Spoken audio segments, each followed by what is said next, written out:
പ്രിയപ്പെട്ട ഉമ്മമാരെ, നിങ്ങൾ ഈ വിഷയത്തിൽ വളരെയേറെ ശ്രദ്ധിക്കണം. അല്ലെങ്കിൽ ജീവിതത്തിൽ തീ തിന്നേണ്ടി വരും. നിലപാടിൽ ഉറച്ചു നിന്നിട്ടില്ലെങ്കിൽ തീ തിന്നേണ്ടി വരും. ഡിഗ്രിക്ക് പഠിക്കുന്ന മകൾ ലാസ്റ്റ് ഇയർ ആയ സമയത്ത് മകൾ പറയുന്നു, എനിക്ക് ടൂറിന് പോകണം. കേരളത്തിലെ ഒരു ഡിഗ്രി കോളേജിൽ റെഗുലറായിട്ട് പഠിക്കുന്ന ഒരു പെൺകുട്ടി പറയുന്നു, എനിക്ക് ടൂറിന് പോകണം. എവിടേക്ക്? ഉത്തർപ്രദേശ്, രാജസ്ഥാന്, ഹരിയാന, ജമ്മു ആൻഡ് കാശ്മീർ തുടങ്ങിയിട്ടുള്ള വ്യത്യസ്ത സംസ്ഥാനങ്ങളിലൂടെ കടന്നുപോകുന്ന 10 ദിവസത്തോളമുള്ള പ്രധാനമായും ട്രെയിനിനെ ആശ്രയിച്ചുള്ള ടൂറ് പോകണം. ടൂറിൽ ആരാണ് കൂടെയുള്ളത്? കൂടെയുള്ളത് തന്റെ കൂടെ പഠിച്ച ഫ്രണ്ട്സാണുള്ളത്.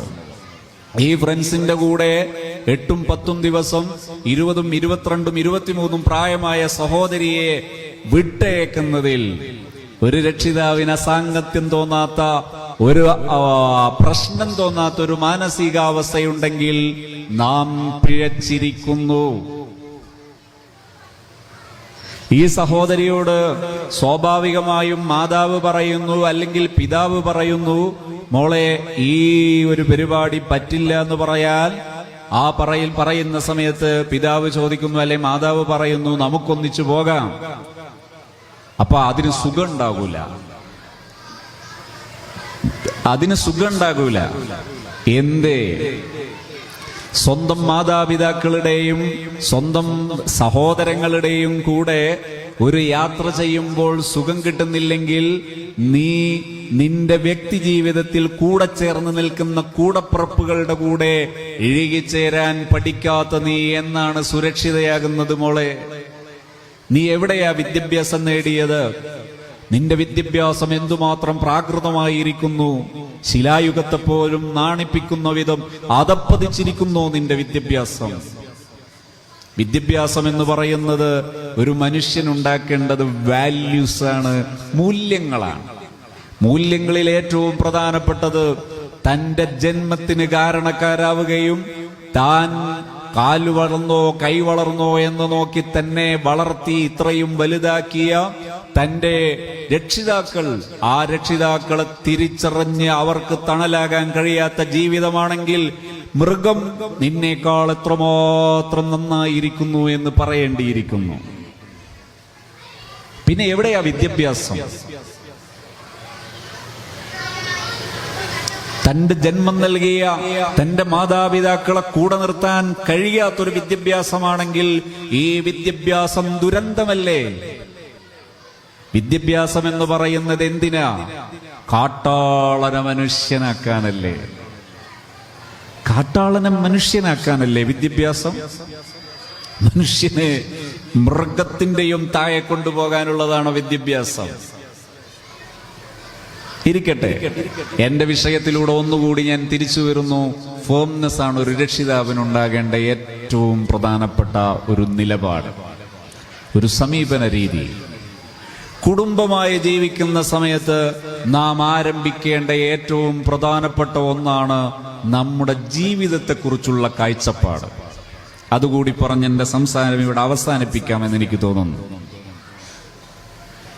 കുടുംബജീവിതം വിജയിക്കണമെങ്കിൽ ഇന്ന് ഏറ്റവും കൂടുതൽ ഡൈവോഴ്സ്, ത്വലാഖ്, പിരിയലുകൾ നടന്നുകൊണ്ടിരിക്കുന്ന ഒരു കാലം കൂടിയാണ്.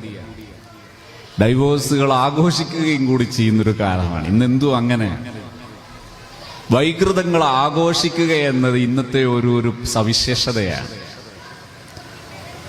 കുറച്ചു മുമ്പൊരിക്കൽ കോഴിക്കോട് പട്ടണത്തിലാണെന്ന് തോന്നുന്നു, ഈ വിവാഹം പിരിഞ്ഞ കുറെ പേർ ഒന്നിക്കുന്നു, പിരിയലുകളെ ആഘോഷിക്കുന്നവർ. എന്നാൽ ഞാൻ തുടങ്ങുന്നത് ചെറിയൊരു സംഭവം പറഞ്ഞിട്ട് തുടങ്ങാം. 2 വിഷയം പറഞ്ഞാൽ എളുപ്പമായിരിക്കും അത് പറയാൻ. ഒരു സഹോദരി നമ്മൾ ഹാപ്പി സോണിന്റെ ലേഡീസ് ട്രെയിനേഴ്സ് ട്രെയിനിങ് ആരംഭിക്കുന്ന സമയത്ത് അതിലൊരു സഹോദരി ജോയിൻ ചെയ്യുകയാണ്. 4 മക്കളുടെ മാതാവാണ് ആ സഹോദരി. ആ ട്രെയിനേഴ്സ് ട്രെയിനിങ്ങിൽ ജോയിൻ ചെയ്യാനുള്ള കാരണം തൻ്റെ ഒരു കുട്ടി ഒരു റെസിഡൻഷ്യൽ ഇൻസ്റ്റിറ്റ്യൂട്ടിൽ ഒരു താമസിച്ച് പഠിക്കുന്ന സ്ഥാപനത്തിൽ നിന്ന് ചില പ്രയാസങ്ങൾ നേരിട്ടപ്പോൾ ആ കുട്ടിയുടെ പഠനം മുന്നോട്ട് കൊണ്ടുപോകാൻ പ്രയാസപ്പെട്ടു. അത് പരിഹരിക്കാൻ വേണ്ടിയാണ് ഈ രക്ഷിതാവ് ഈ ട്രെയിനേഴ്സ് ട്രെയിനിങ്ങിൽ ജോയിൻ ചെയ്യുന്നത്. നമ്മുടെ ആ ട്രെയിനിങ്ങിന്റെ പേര് ലൈഫ് എൻറിച്ച്മെന്റ് ട്രെയിനിങ് എന്നാണ് അതിന്റെ പേര്. അപ്പൊ അതിൽ ജോയിൻ ചെയ്യുന്ന സമയത്ത് അവരന്ന് ഗർഭിണി കൂടിയാണ്. അപ്പോ അവര് പറഞ്ഞു ഗർഭകാലത്ത് ഒരുപാട് അസുഖങ്ങൾ ഉണ്ടാകാറുണ്ട്. ചിലർക്കൊക്കെ അങ്ങനെയാണ്, ഗർഭകാലത്ത് ധാരാളം അസുഖമുണ്ടാകും. അപ്പോ ഞാൻ അവരോട് ഓരോന്നും മനസ്സ് തുറന്ന് സംസാരിക്കാൻ പറഞ്ഞു. അപ്പോ അസുഖമുണ്ടാകുന്നതിന്റെ കാരണം എന്താണ്? ചുരുക്ക വിവരണം ഞാൻ പറയാം. പ്രത്യേകിച്ച് ഗർഭിണികൾക്ക് അസുഖമുണ്ടാകുന്നത് എന്തുകൊണ്ട്? ഗർഭം എന്ന് പറയുന്നത് ഒരു സ്ത്രീയുടെ യൂട്രസിൽ, ഗർഭപാത്രത്തിൽ ഈ എഗ്ഗും സ്പേമും അണ്ടവും ബീജവും തമ്മിൽ സംഗമിക്കുന്നു. സംഗമിച്ചതിന് ശേഷം ഗർഭപാത്രത്തിന്റെ ഭിത്തിയിൽ അത് ചെന്ന് വളരുന്നു, പിടിച്ച് വളരുന്ന വ്യത്യസ്ത ഘട്ടങ്ങളിലൂടെ വളരുന്ന സമയത്ത് ഗർഭപാത്രത്തെ സംബന്ധിച്ചിടത്തോളം ഇതൊരു എക്സ്റ്റേണൽ ഫാക്ടറാണ്, അഥവാ ഒരു ഫോറിൻ ബോഡിയാണ്, പുറത്തു നിന്നുള്ളൊരു കക്ഷിയാണ്. പുറത്തു നിന്നുള്ളൊരു കക്ഷി ഉള്ളിൽ വന്നാൽ സ്വാഭാവികമായും ശരീരത്തിന്റെ പ്രതികരണ രീതി എന്താണെന്നറിയോ? റിമൂവിംഗ് ആണ്. റിമൂവിംഗ് എന്ന് പറഞ്ഞാൽ റിജക്ഷൻ, തള്ളലാണ്. പുറന്തള്ളുന്നതിന്റെ ഭാഗമായി ചെയ്യൽ ഒന്ന് വോമിറ്റിംഗ് ആണ്, ഛർദിക്കുക. ഗർഭിണികൾക്ക് ഛർദിക്കുന്നതിന്റെ ഒരു കാരണം ഇതാണ്, സൈക്കോളജിക്കൽ. എന്നാൽ ഇവിടെ ഒരു സൊല്യൂഷൻ കൂടി പറയാം. വിവാഹ ജീവിതത്തിലേക്ക് കടക്കുന്നതും ഗർഭിണിയാകുന്നതും ആഹ്ലാദകരവും ആനന്ദകരവുമാണ് ഒരു സഹോദരിക്കെങ്കിൽ ആ സഹോദരിക്ക് ഛർദി കുറവായിരിക്കും. ശാരീരിക അവശതകൾക്ക് ഗണ്യമായ മാറ്റം കാണാം. പക്ഷേ ഇതിനെ ആസ്വദിച്ച് അംഗീകരിക്കണം. ഇന്ന് പലപ്പോഴും പെൺകുട്ടികളോട് വിവാഹപ്രായമായാൽ വിവാഹത്തിന് പറയുന്ന സമയത്ത് അവര് പറയുന്നത് ഇപ്പൊ വേണ്ട. എന്തുകൊണ്ട് വേണ്ട? ഒരു ദിവസം എൻ്റെ ഒരു സഹോദരൻ എമ്മഡുകാരനാണ്.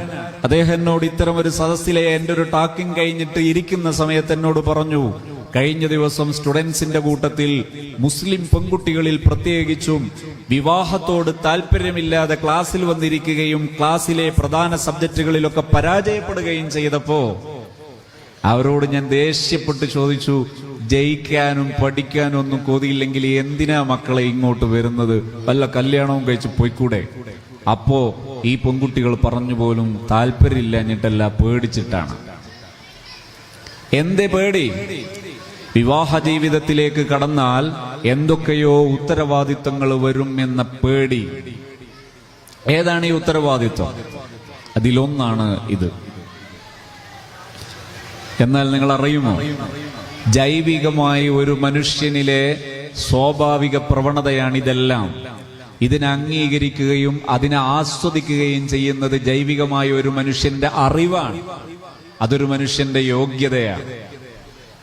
ഒരു പെണ്ണിന്റെയും ഒരാണിന്റെയും യോഗ്യതയാണ് ഇതിനെ അറിഞ്ഞംഗീകരിക്കുക എന്ന് പറയുന്നത്.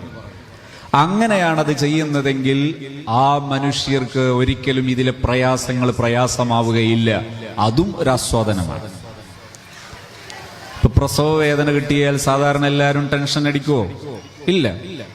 പ്രസവ സമയമായിട്ട് പറഞ്ഞ ഡേറ്റ് ആയിട്ട് പ്രസവ വേദന കിട്ടിയിട്ടില്ലെങ്കിൽ ടെൻഷൻ അടിക്കും. പഠിച്ചോനെ എന്തെങ്കിലും പ്രശ്നമാവോ? പ്രസവ വേദന കിട്ടുമ്പോൾ ടെൻഷൻ അടിക്കുന്നില്ല. എന്തുകൊണ്ടാണ്? പ്രസവ വേദനയെ കുറിച്ച് അറിഞ്ഞാം, അതുകൊണ്ട്. എങ്കിൽ ഇതുപോലെയാണ് വൈവാഹിക ജീവിതത്തിലെ ഉത്തരവാദിത്വങ്ങൾ ഏതും.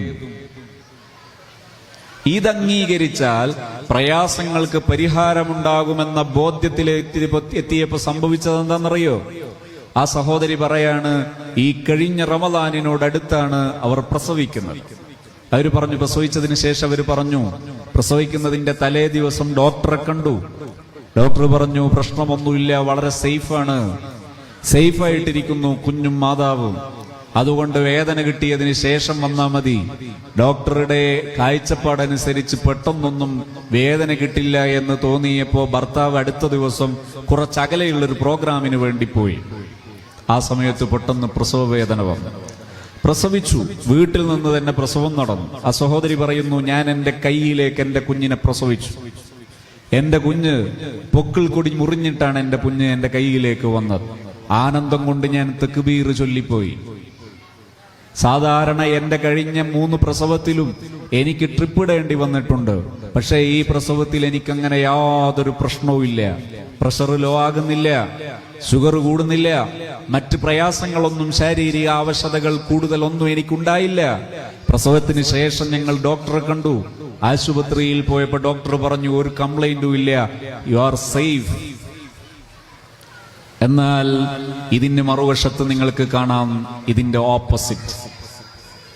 ജീവിതത്തെക്കുറിച്ച്, വൈവാഹിക ജീവിതത്തെക്കുറിച്ച് അതൊരു ഭീഷണിയാണ്, അതൊരു വല്ലായ്മയാണ്, അതൊരു പ്രതിബന്ധമാണ്, അതൊരു പ്രതിസന്ധിയാണ് എന്ന് തോന്നുന്നൊരു സഹോദരിക്ക് ഗർഭകാലയളവിൽ നിരവധി നിരവധി നിരവധി നിരവധി അസുഖങ്ങൾ കാണാം, പ്രയാസങ്ങൾ കാണാം. മനസ്സിലെ നമ്മുടെ ചിന്താഗതികൾ വളരെ പ്രധാനമാണ് എന്നർത്ഥം. അതുകൊണ്ട് എന്റെ പ്രിയപ്പെട്ട സഹോദരിമാരെ, വൈവാഹിക ജീവിതത്തിന് വേണ്ടി വൈവാഹിക ജീവിതത്തിന്റെ ഈ നിലവാരം മനസ്സിലാക്കിയിട്ട് ജീവിതത്തെ ഏറ്റെടുക്കണം. അതിന് സൈക്കോളജി പറയുന്ന ഒരു കാഴ്ചപ്പാടുണ്ട്, അത് കുറെ വ്യാഖ്യാനിച്ചുണ്ടാക്കണം. ഇസ്ലാം വെരി സിമ്പിൾ. ഒരു സഹോദരിയെ സംബന്ധിച്ചിടത്തോളം ആ ഗർഭകാലയളവിലുള്ള ഏതൊക്കെ അവശതകളുണ്ടോ അതെല്ലാം നിനക്കൊരു രക്തസാക്ഷിയുടെ മഹത്വം ലഭിക്കാൻ മാത്രം മതിയായ മഹോന്നതമായ പ്രതിഫലത്തിന് മതിയായ ഒരു സൽക്കർമ്മമാണ് എന്ന ബോധ്യമാണ് ഇസ്ലാം മുന്നോട്ട് വെക്കുന്നത്. എന്തെളുപ്പമാ! പിന്നെ എവിടെയാ വേദന? പിന്നെ എവിടെയാ ടെൻഷൻ? പിന്നെ എവിടെയാ വെപ്രാളം? വൈവാഹിക ജീവിതത്തിൽ ഒരു കുഞ്ഞിനെ പരിപാലിക്കുക എന്ന് പറയുന്നത് ഏറ്റെടുക്കുന്ന സമയത്ത് അതൊരു സഹോദരി ഒരു കളക്ടർ ആവുന്നതിനേക്കാൾ ഉന്നതമാണ് എന്നതാണ് ഒരു സത്യം. ഞാൻ ഒറ്റ അനുഭവം പറഞ്ഞിട്ട് അത് സ്ഥിരപ്പെടുത്താം.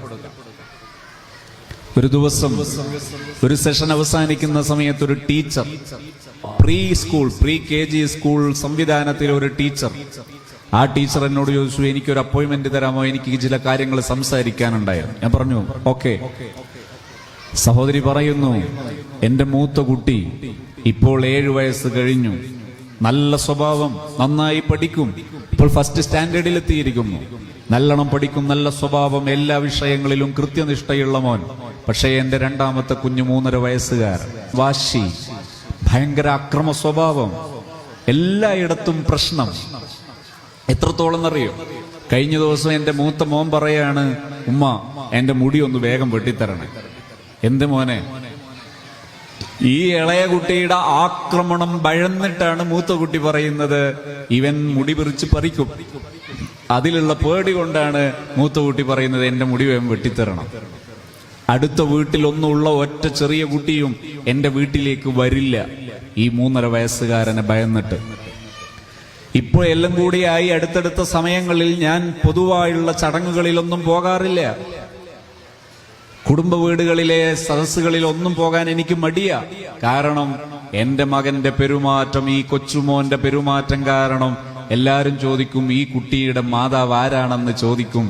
ആ ഒരു മനപ്രയാസം ആലോചിച്ചിട്ട് ഞാനിപ്പോ കുടുംബത്തിലെ പരിപാടികളിലൊന്നും പോകാറില്ല. എന്തേ ഈ കുട്ടിക്ക് പ്രശ്നം? ഇത്രമാത്രം ആക്രമണ സ്വഭാവം കാണിക്കാനുള്ള പ്രശ്നം എന്ത്? ഞാൻ ആ ടീച്ചറോട് പറഞ്ഞു, ടീച്ചർ ഒരു A4 എടുക്കാമോ? ഒരു A4 എടുത്തു, ഒരു പേന എടുക്കാൻ പറഞ്ഞു. ആ ടീച്ചറോട് ഈ മൂത്ത കുട്ടിയെ ഗർഭിണിയായ കാലയം ഒന്ന് നോട്ട് ചെയ്യാൻ പറഞ്ഞു. പ്രസവിച്ചതും കുട്ടിയെ പരിപാലിച്ചതും കുട്ടിയുടെ മുലയൂട്ടിയതും 2 വർഷക്കാലം എഴുതാൻ പറഞ്ഞു. എഴുതി. അതിങ്ങനെ നോട്ട് ചെയ്തതിന് ശേഷം അടുത്ത പുറമെടുക്കാൻ പറഞ്ഞു. അടുത്ത പുറത്ത് ഈ രണ്ടാമത്തെ കുട്ടിയുടെ ഗർഭകാലയളവ് എഴുതാൻ പറഞ്ഞു. കുഞ്ഞിനെ പ്രസവിച്ചതും മുലയൂട്ടിയതും ആ കാലയളവ് 2 വർഷം എഴുതാൻ പറഞ്ഞു. ഈ രണ്ടാമത്തെ കുഞ്ഞിനെ പരിപാലിക്കുന്ന ഗർഭിണിയായിരിക്കുമ്പോഴും കുഞ്ഞ് പ്രസവിക്കപ്പെട്ടതിന് ശേഷം പരിപാലിക്കപ്പെട്ടതും നല്ലൊരു ഭാഗം ഈ ടീച്ചർ ടീച്ചിങ് ഉദ്യോഗത്തിലാണ്. മൂത്ത കുട്ടിയുടെ ഗർഭകാലത്തും മൂത്ത കുട്ടി പഠിക്കുന്ന സമയത്തും ടീച്ചർ ടീച്ചിങ് റെസ്പോൺസിബിലിറ്റി ഉള്ളവരല്ല, ആ അക്കൗണ്ടബിലിറ്റി ഉള്ളവളല്ല. ആ മാതാവ് ഫ്രീ ആയിരുന്നു. ഞാൻ ചോദിച്ചു, നിങ്ങൾ എന്താണ് ഇപ്പൊ മനസ്സിലാക്കുന്നത്? What are you thinking about it? നിങ്ങൾ എന്ത് ചിന്തിക്കുന്നു ഇപ്പൊ ഈ വിഷയത്തെക്കുറിച്ച്? ആ ടീച്ചർ ഇങ്ങനെ നിന്ന് വിറച്ചു. ടീച്ചർ 4 ഭാഗത്തും കണ്ണോടിക്കുന്നു. എന്താണ് ഉത്തരം പറയേണ്ടത്? ഉൾക്കൊള്ളാൻ കഴിയാത്തൊരു സത്യം അവിടെയുണ്ട്. ഒരു സഹോദരി മാതാവായിരിക്കെ കളക്ടറാണ് എന്നതിന്റെ പേരിൽ സ്വന്തം കുഞ്ഞിന് നൽകേണ്ട മാതൃത്വം അത് നൽകാൻ പറ്റാതെ നിങ്ങൾ ഈ ലോകത്ത് നിർവഹിക്കുന്ന ഓരോ ഉദ്യോഗവും അത് മനുഷ്യത്വം അല്ല എന്ന് പറയേണ്ടി വരും. ഒരു കുട്ടി ഉന്നതനാകാൻ മാതാവ് ഒരിക്കലും ഔദ്യോഗിക വിദ്യാഭ്യാസമുള്ളവളോ വലിയ ഒരു പ്രൊഫൈലുള്ളവരോ ആകേണ്ട ആവശ്യം ഇല്ല. ഇന്ത്യയിലെ സമുന്നതനായ ഒരു രാഷ്ട്രപതിയായിരുന്നു KR നാരായണൻ. ഇന്ത്യയിലെ സമുന്നതനായ ഒരു രാഷ്ട്രപതിയായിരുന്നു APJ അബ്ദുൽ കലാം. ഇങ്ങനെ എത്ര വേണം നിങ്ങൾക്ക്? ലോകോത്തര നിലവാരമുള്ള സയന്റിസ്റ്റുകളും തോമസ് ആൽവ എഡിസൺ ഉൾപ്പെടെയുള്ള ലോകോത്തര നിലവാരമുള്ള എത്രയെത്ര വിദ്യാഭ്യാസ വിചക്ഷണന്മാരെ വേണം? എത്ര വലിയ സയന്റിസ്റ്റുകൾ വേണം? പ്രിയപ്പെട്ടവരെ, അവരൊക്കെ ഉന്നതരായതിന്റെ പിന്നിൽ ഒരു മാതാവുണ്ടായിരുന്നു. ആ മാതാവ് ഒരിക്കലും ഔദ്യോഗിക വിദ്യാഭ്യാസത്തിന്റെ പേരിൽ സമൂഹത്തിലെ ഏതെങ്കിലും ഉദ്യോഗങ്ങൾ നിർവഹിച്ചവരല്ല എന്നത് സുതരാം വ്യക്തമാണ്. ആലോചിച്ചു നോക്കൂ. സഹോദരിമാർക്ക് ഇപ്പോൾ നേഴ്സാകാനുള്ള വ്യഗ്രതയാണ്, അക്കൗണ്ടന്റ് ആകാനുള്ള വ്യഗ്രതയാണ്. ഞാൻ എതിരല്ല, പക്ഷേ നിങ്ങളുടെ ഉത്തരവാദിത്വങ്ങൾ നിർവഹിക്കപ്പെട്ടതിന് ശേഷമായിരിക്കണം അത്. എന്തിനാ നിങ്ങൾ ജോലി ഏറ്റെടുക്കുന്നത്? ജീവിക്കാൻ വേണ്ടി. ജീവിതം എന്താണ്? ഇവിടെ നമ്മൾ പിഴക്കുന്നു.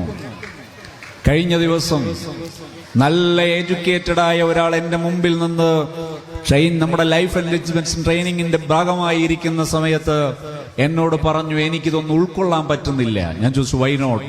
എന്തു പറ്റി? അദ്ദേഹത്തിന്റെ മറുപടി, എന്റെ ഭാര്യ നല്ല വിദ്യാഭ്യാസമുള്ളവൾ, സൈക്കോളജിയിൽ PG MSc സൈക്കോളജി എടുത്തവൾ, അവൾ ട്രെയിനിങ്ങിന് പോകുന്നവളാണ്. 3 മക്കളുണ്ട് ഞങ്ങൾക്ക്. ഞാൻ നിർമ്മിച്ച എന്റെ വീട്ടിൽ നിന്ന് കഴിഞ്ഞ ദിവസം അവൾ ഇറങ്ങിപ്പോവുകയാണ്. ഇറങ്ങിപ്പോകുന്ന സമയത്ത് എന്റെ മക്കളെ അവൾ ക്രൂരമായി പീഡിപ്പിച്ചു, ആക്രമിച്ചു. അതെല്ലാം പോരാഞ്ഞിട്ട് എന്റെ മുഖത്ത് നോക്കിയിട്ട് പറഞ്ഞു, ഇവിടെ നിന്ന് നിങ്ങൾ ഇറങ്ങിപ്പോകണമെന്ന്. ഞാൻ നിർമ്മിച്ച എന്റെ വീട്ടിൽ നിന്ന് ഞാൻ ഇറങ്ങിപ്പോകണമെന്ന് പറയുന്നവൾ. ഇതെല്ലാം പറയുന്ന സമയത്ത് അതിനോട് ചേർത്തവൾ പറഞ്ഞൊരു വാക്കാണ്, ഞാൻ ഇത്രയും കാലം എനിക്ക് വേണ്ടി ജീവിക്കാൻ മറന്നു. ഞാൻ ഇത്രയും കാലം എനിക്ക് വേണ്ടി ജീവിക്കാൻ മറന്നു. ഇനി ഞാൻ എനിക്ക് വേണ്ടി ജീവിക്കട്ടെ. അപ്പൊ ഇത്രയും കാലം ആർക്ക് വേണ്ടി ജീവിച്ചു? എന്റെ പ്രിയപ്പെട്ട സഹോദരിമാരെ, ഞാനിത് പറയുമ്പോൾ നിങ്ങൾ ശ്രദ്ധിക്കണം. സൈക്കോളജിക്കലി അതുപോലെ മോറലി 2 സൈഡിൽ നിന്ന് പറയുകയാണെങ്കിലും ഞാൻ പറയുന്ന കാര്യം നിങ്ങൾക്ക് ബോധ്യപ്പെടും ശ്രദ്ധിച്ചാൽ. എന്താ ഞാൻ പറയാൻ പോകുന്നത്? പലരും ഇന്ന് പെടുന്ന ഒരു പെടലാണ് സെൽഫ് ലവിങ്. സെൽഫ് ലവിങ് എന്ന് പറഞ്ഞാൽ സ്വയം സ്നേഹിക്കുക. സ്വയം സ്നേഹിക്കുക ഒരു സത്യമാണ്. സെൽഫ് ലവിങ് അനിവാര്യമാണ്. അതുകൊണ്ട് തന്നെ ഇസ്ലാം അതിനെ നന്നായി പ്രൊമോട്ട് ചെയ്തു. നിങ്ങൾ എന്ത് കാര്യം ചെയ്യുന്ന സമയത്തും ലാ നുരീദു മിൻകും ജസാഅൻ വലാ ശുകൂറാ. ഒരു പിതാവ് മക്കളെ പരിപാലിക്കുന്നു, ഭാര്യയെ പരിപാലിക്കുന്നു, വീടുണ്ടാക്കുന്നു, വസ്ത്രം വാങ്ങിച്ചു കൊടുക്കുന്നു, വിദ്യാഭ്യാസം ചെയ്യിപ്പിച്ചു കൊടുക്കുന്നു, ഭക്ഷണം കൊടുക്കുന്നു, എല്ലാം ചെയ്യുന്ന സമയത്തും ഒരു പിതാവിന്റെ മെന്റാലിറ്റി എന്താ? ലാ നുരീദു മിൻകും ജസാഅൻ വലാ ശുകൂറാ. ഞാൻ ഒരിക്കലും നിങ്ങളുടെ ഒരു താങ്ക്സിന് വേണ്ടിയല്ല ചെയ്യുന്നത്, എന്റെ സുഖത്തിന്. സൈക്കോളജിയുടെ ലാംഗ്വേജ്, ഇസ്ലാമിന്റെ ലാംഗ്വേജ് ലില്ലാഹി, അള്ളാഹുവിന് വേണ്ടി. എന്താണ് അള്ളാഹുവിന് വേണ്ടി എന്ന് പറഞ്ഞാൽ? അള്ളാഹുവിന് വേണ്ടി എന്ന് പറഞ്ഞാൽ എനിക്ക് അള്ളാഹു പ്രതിഫലം തരാൻ വേണ്ടി. അപ്പോൾ എനിക്ക് വേണ്ടിയാണ് ഞാൻ ഈ ലോകത്തെല്ലാ കാര്യങ്ങളും ചെയ്യുന്നതെങ്കിൽ ഈ സഹോദരി ഇങ്ങനെ ഇറങ്ങിപ്പോകേണ്ട ഗതികേടുണ്ടാവോ? കാരണം അവർ ഭക്ഷണം പാചകം ചെയ്യുന്നത്, അവർ വസ്ത്രം വൃത്തിയാക്കുന്നത്, അവർ വീട് അലങ്കരിക്കുന്നത്, വീട് ഭരിക്കുന്നത്, മക്കളെ പരിപാലിക്കുന്നത്, ഇതെല്ലാം ഒരു കലയാണ്, ഒരു ആർട്ടാണ്, ഒരു പ്രൊഫഷനാണ്. ആ പ്രൊഫഷന്റെ മഹത്വം മനസ്സിലാക്കിയത് നിർവഹിക്കുകയാണെങ്കിൽ അതൊരു വലിയ സുഖമുള്ള പരിപാടിയാണ്. അത് പിതാവ് ചെയ്യുമ്പോഴും മാതാവ് ചെയ്യുമ്പോഴും അതിന്റെ ഒരു ഭാഷയാണ്, ഇസ്ലാമിക് കോൺസെപ്റ്റാണ് ലില്ലാഹി, എനിക്ക് വേണ്ടി.